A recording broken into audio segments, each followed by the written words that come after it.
খুনিদের বিচার না নিয়ে কারাগারের আয়তন বড় করতে হবে।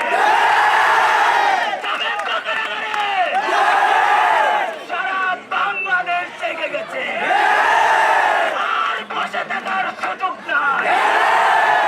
আজকে আপনারা দেখেছেন বাংলাদেশের প্রত্যেকটা জায়গায় আইনজীবী, শিক্ষক, শিল্পী সহ সকল সমাজ, সকল শ্রেণী পেশার সর্বস্তরের মানুষ তাদের সন্তানদের বিচার চাইছে।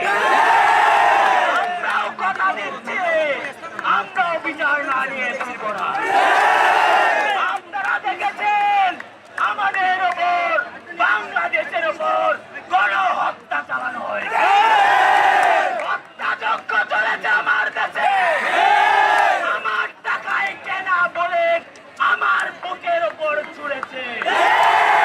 আমার ভাইদেরকে নির্বিচারে গুলি করে হত্যা করা হয়েছে। যখন আমরা বিচার চাইতে গিয়েছি তখন ইন্টারনেট বন্ধ করে দিয়েছি।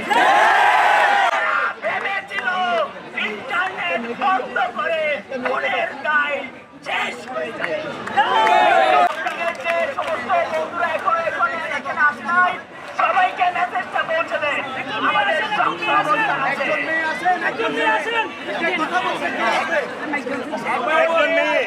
কথা বলবেন।